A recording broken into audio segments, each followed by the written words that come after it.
오늘 우리가 함께 나누실 말씀은 예레미야 42장 1절에서 12절까지의 말씀입니다. 예레미야 42장 1절에서 12절까지의 말씀, 우리 다 같이 함께 한 목소리로 합독하시겠습니다.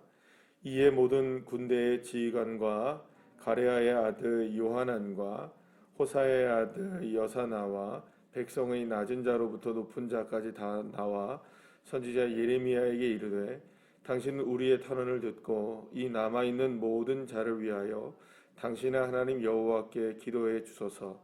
당신이 보는 바와 같이 우리는 많은 사람 중에서 남은 적은 무리이니 당신의 하나님 여호와께서 우리가 마땅히 갈 길과 할 일을 보이시기를 원하나이다.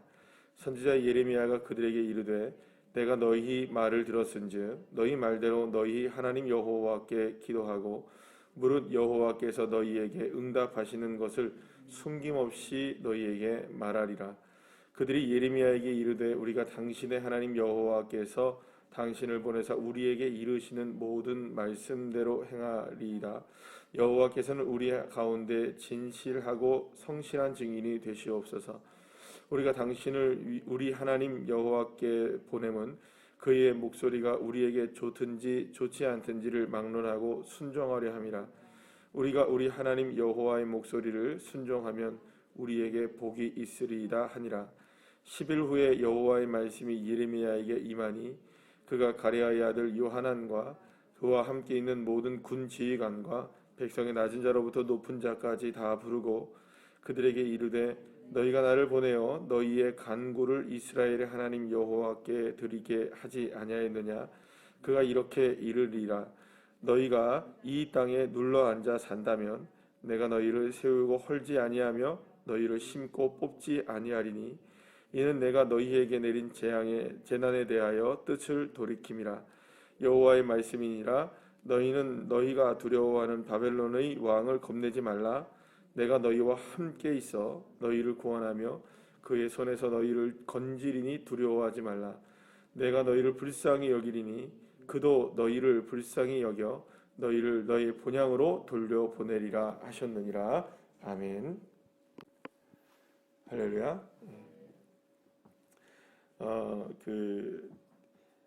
예루살렘이 패망하고 유다가 멸망한 이후에 혼돈스러운 시간들을 남은 유다의 사람들 가운데서 보내게 되죠. 그다리아가 모든 것을 정권을 위임받아 가지고 그것을 다스리게 되었는데, 갑자기 왕족 중에 한 명인 누가 나타납니까? 이스마엘이 나타나서 그다리아를 죽이고 또 그다리아와 함께 있었던 많은 사람들도 죽이고 또 심지어는 바벨론의 군대까지도 처참하게 다 몰살을 하고 순례하는 사람들, 그러니까 북이스라엘에서 예루살렘 성전이 무너진 것에 대한 소식을 듣고 안타까워서 순례하는 그 사람들까지도 다 죽이게 되는 끔찍한 학살이 일어나게 되죠. 그리고 이스마엘은 어디로 이제 피신을 하려고 하느냐? 암몬으로 피신을 하려고 하다가 그때 이제 그 소식을 듣게 된 요하난과 군 지휘관들이 와서 결국에는 이제 그들을 구출해내죠. 그러니까 말하자면 이스마엘과 함께 있었던 볼모로 잡혀 있는 사람들이겠죠. 그들을 이제 결국에는 이제 구출을 해내고 이스마엘은 암몬으로 이제 도망을 치게 됩니다. 어제도 이제 함께 나눈 것처럼 이스마엘과 함께 있었던 사람들이 처음에는 몇 명이었느냐? 10명이었죠. 그런데 몇 명이 같이 함께 도망을 가느냐? 8명이 도망을 갑니다. 그러니까 그 중에서도 배반자가 생겼다는 거죠. 자, 어쨌든 이렇게 해서 이제 일을 수습하려고 요하난이 이제 앞장을 서게 되는데, 요하난은 덜컥 두려웠던 겁니다. 뭐가 제일 두려웠을까요? 이 바벨론 군대를 이스마엘이 다 죽였기 때문에 반드시 바벨론 군대가 다시금 와서 보복을 할 것이 분명했기 때문에 너무나 두려웠던 겁니다. 그러면 생각을 해보니 결국에는 이 바벨론을 대항할 수 있는, 지금 현재의 상황에서는 대항할 수 있는 것이 이제 애굽밖에 없다는 생각을 한 거죠. 그래서 결국은 애굽으로 도망을 가려고 이제 모든 것을 준비를 마쳤던 겁니다. 자, 그런데 바로 그때에 오늘 이 본문에 이제 보게 되면 이 요하난과 모든 사람들이 그제서야 이제 정신을 좀 차립니다. 누구를 찾습니까? 이제 예레미야를 드디어 찾아가게 된 거죠.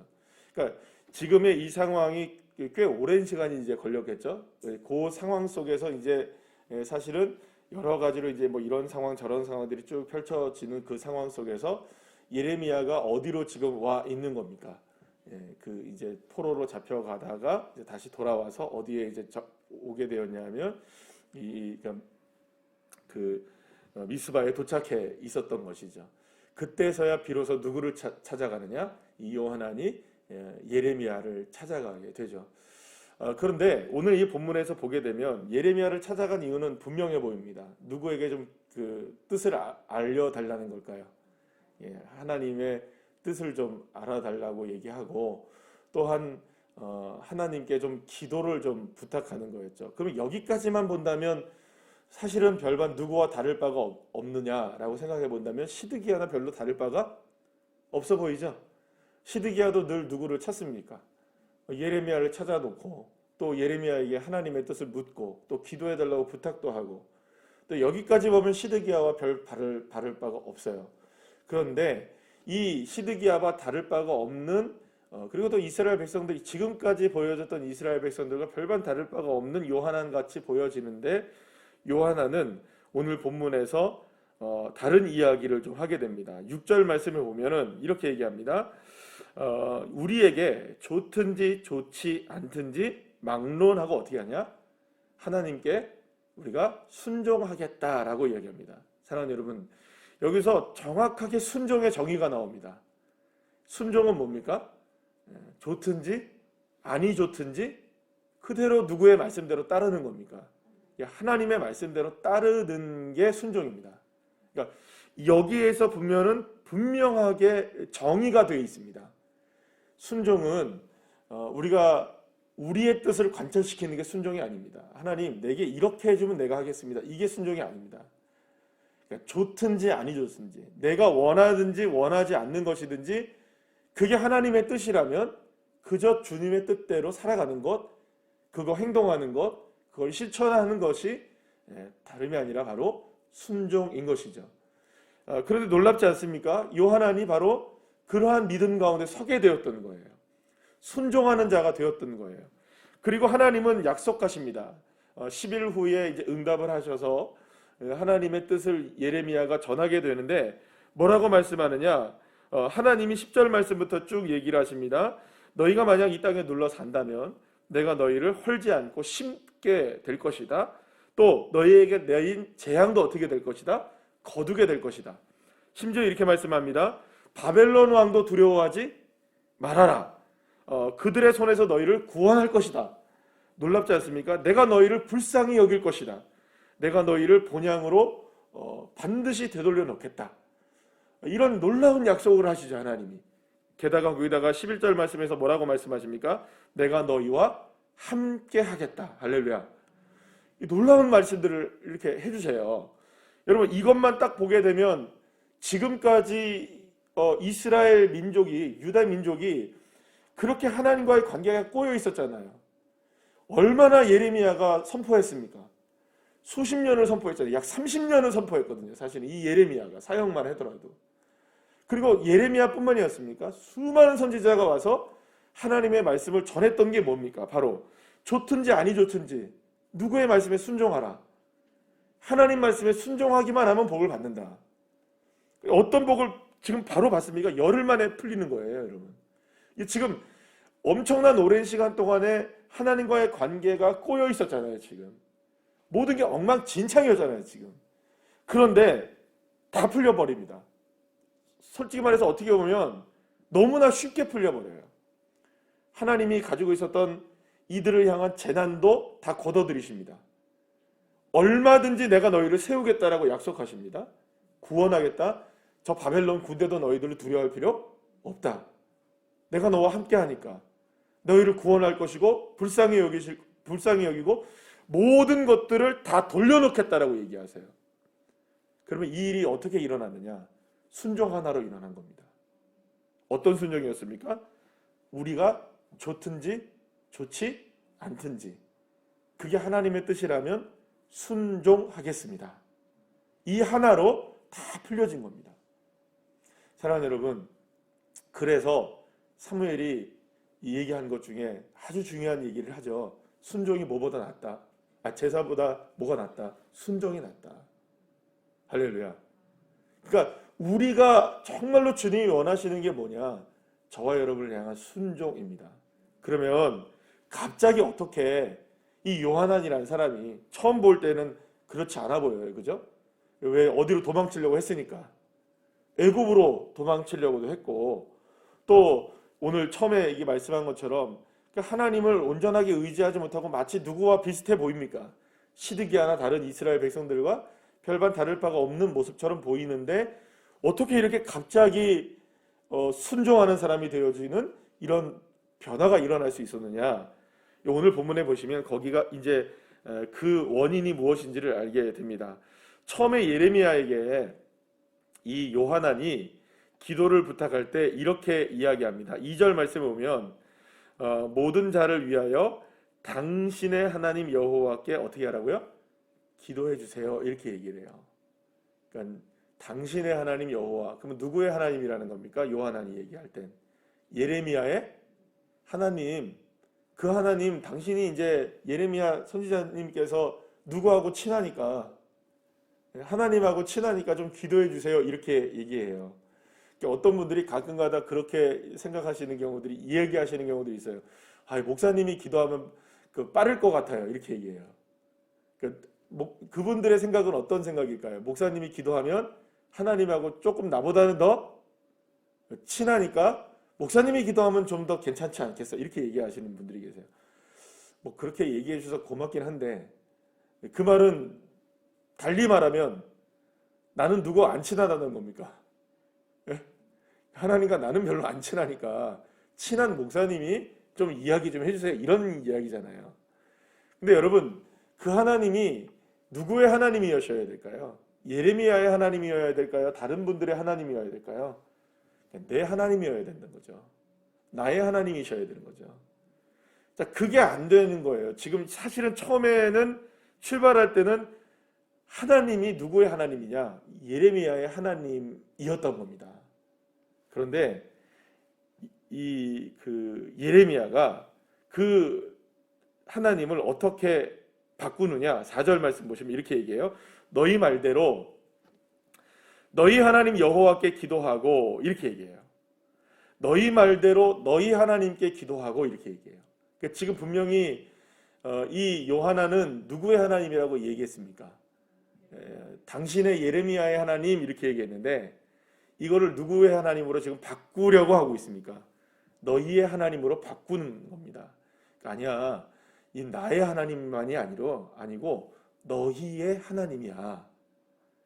하나님은 삼자의 하나님이 아니라 나의 하나님이야. 누군가의 하나님이 아니라 너의 하나님이 되어야 해 라고 지금 누가 얘기하는 겁니까? 예레미야가 교정시키고 있는 거죠.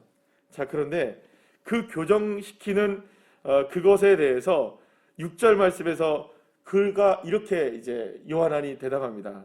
우리가 당신을 우리 하나님께 보냅니다. 그러니까 이제는 예레미야의 하나님이라고 고백했던 요하난이 그 하나님을 누구의 하나님으로 받아들이고 있는 겁니까? 우리의 하나님? 그러면 결국에 누구의 하나님입니까? 나의 하나님으로 받아들이고 있는 거죠. 그때 비로소 순종하겠다는 이야기가 나오는 겁니다. 사랑하는 여러분, 순종이 어떻게 일어나는지 아시겠습니까? 그 하나님이 정말 나의 하나님이심이 믿어지면 순종되어지는 겁니다. 내 하나님이 아니고 누군가의 하나님이고, 나와 별반 친하지 않고 나와 함께 계시지도 않고 나와 떨어져 있는 하나님, 나와 별반 관계가 없는 누군가의 하나님이 되어질 때는 절대로 순종되어질 수 없습니다. 지난번에 여러분들 우리 주일 오후 예배 때 우리가 십계명에 대한 이야기를 나누면서 주권에 관한 이야기를 했잖아요. 이번에 마지막으로 이제 저희들이 했던 것 중에 지난주에 했던 것 중에 하나가 뭡니까? 뭘 하지 말라? 도둑질 하지 말라는 거였어요. 그러니까 도둑질은 단순하게 물건 훔치는 정도의 이야기가 아니에요. 무엇에 대한 이야기입니까? 나의 주권이 누구에게 있다. 그리고 다른 사람의 모든 주권도 누구에게 있다. 하나님께 있다는 걸 인정하면 훔치지 않는 거예요.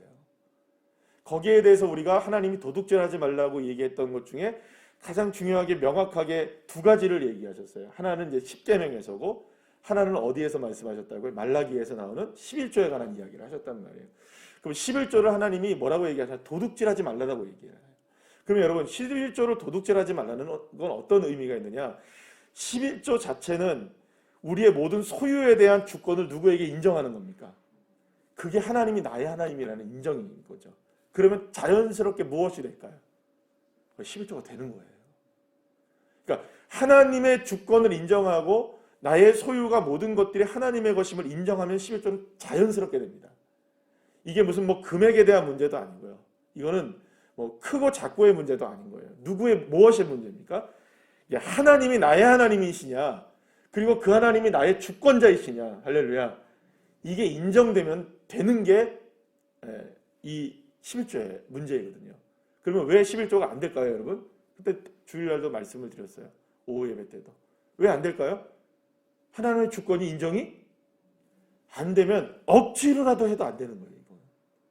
그럼 결국엔 11조는 돈의 문제가 아니라 무슨 문제입니까? 그 하나님이 누구의 하나님? 나의 하나님인 거예요. 그러니까 나의 하나님이라고 고백이 되어지면 순종되어지는 거죠. 그러니까 나의 하나님이 아니면 순종이 백날 안 되는 거예요.